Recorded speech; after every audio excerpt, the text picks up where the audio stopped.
what keeps us healthy and happy as we go through life? If you were going to invest now in your future best self, where would you put your time and your energy? There was a recent survey of millennials asking them what their most important life goals were. And over 80% said that a major life goal for them was to get rich. And another 50% of those same young adults said that another major life goal was to become famous. And we're constantly told to lean into work, to push harder and achieve more. We're given the impression that these are the things that we need to go after in order to have a good life. Pictures of entire lives, of the choices that people make and how those choices work out for them, those pictures are almost impossible to get. Most of what we know about human life, we know from asking people to remember the past. And as we know, hindsight is anything but 20/20. We forget vast amounts of what happens to us in life, and sometimes memory is downright creative. But what if we could watch entire lives as they unfold through time?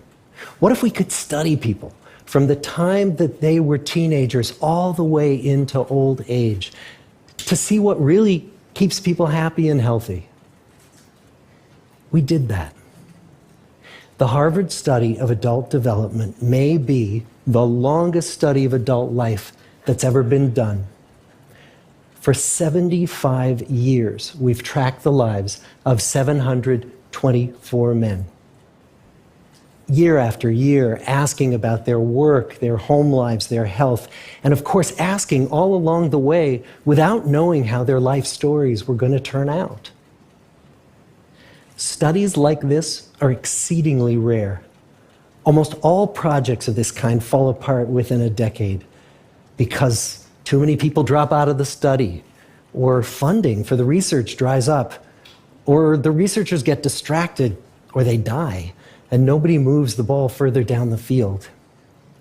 But through a combination of luck and the persistence of several generations of researchers, this study has survived.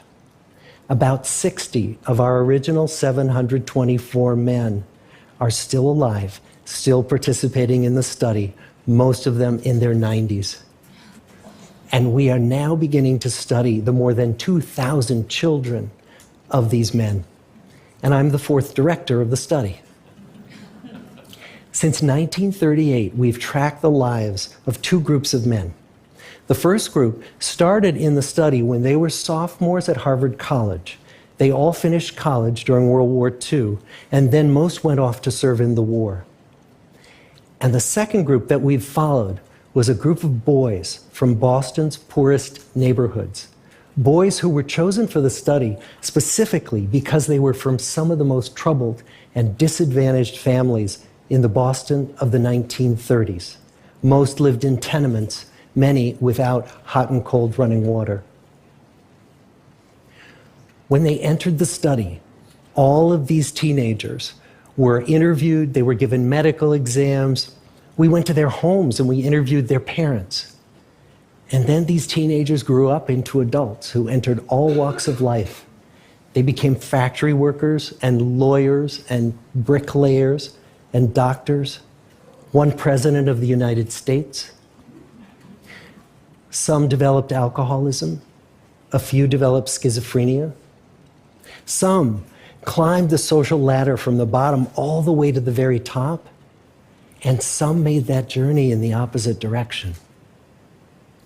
The founders of this study would never in their wildest dreams have imagined that I would be standing here today, 75 years later, telling you that the study still continues.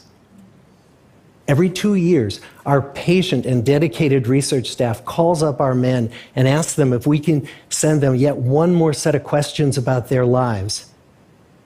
Many of the inner city Boston men ask us, "Why do you keep wanting to study me? My life just isn't that interesting." The Harvard men never asked that question.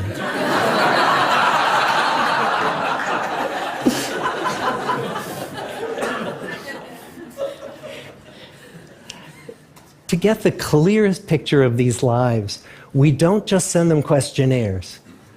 We interview them in their living rooms. We get their medical records from their doctors. We draw their blood. We scan their brains. We talk to their children. We videotape them talking with their wives about their deepest concerns. And when about a decade ago we finally asked the wives if they would join us as members of the study, many of the women said, "You know, it's about time."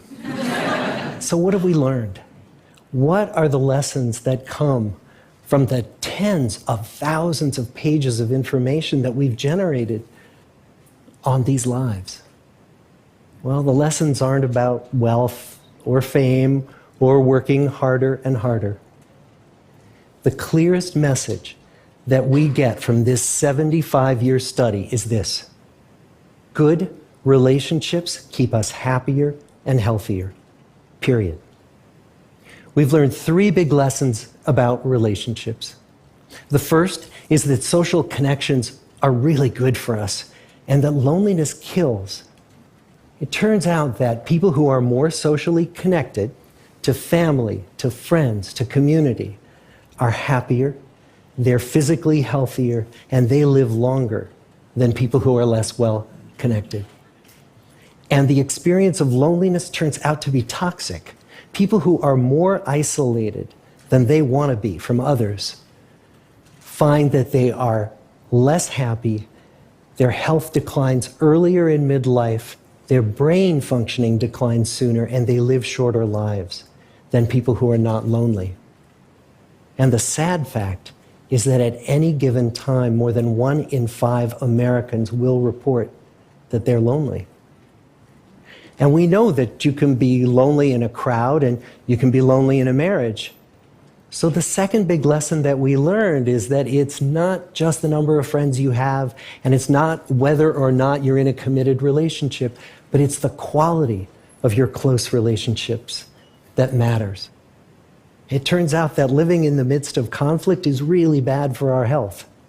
High conflict marriages, for example, without much affection, turn out to be very bad for our health, perhaps worse than getting divorced. And living in the midst of good, warm relationships is protective. Once we had followed our men all the way into their 80s, we wanted to look back at them at midlife and to see if we could predict who was going to grow into a happy, healthy octogenarian and who wasn't. And when we gathered together everything we knew about them at age 50, it wasn't their middle-aged cholesterol levels that predicted how they were going to grow old. It was how satisfied they were in their relationships. The people who were the most satisfied in their relationships at age 50 were the healthiest at age 80. And good, close relationships seem to buffer us from some of the slings and arrows of getting old. Our most happily partnered men and women reported in their 80s that on the days when they had more physical pain, their moods stayed just as happy. But the people who were in unhappy relationships, on the days when they reported more physical pain, it was magnified by more emotional pain. And the third big lesson that we learn about relationships and our health is that good relationships don't just protect our bodies, they protect our brains. It turns out that being in a securely attached relationship to another person in your 80s is protective. That the people who are in relationships where they really feel they can count on the other person in times of need, those people's memories stay sharper longer. And the people in relationships where they feel they really can't count on the other one, those are the people who experience earlier memory decline. And those good relationships, they don't have to be smooth all the time. Some of our octogenarian couples could bicker with each other day in and day out. But as long as they felt that they could really count on the other when the going got tough, those arguments didn't take a toll on their memories. So, this message that good, close relationships are good for our health and well-being, this is wisdom that's as old as the hills. Why is this so hard to get and so easy to ignore? Well, we're human. What we'd really like is a quick fix, something we can get that'll make our lives good and keep them that way. Relationships are messy and they're complicated, and the hard work of tending to family and friends, that's not sexy or glamorous. It's also lifelong. It never ends. The people in our 75-year study who were the happiest in retirement were the people who had actively worked to replace workmates with new playmates. Just like the millennials in that recent survey, many of our men, when they were starting out as young adults, really believed that fame and wealth and high achievement were what they needed to go after to have a good life.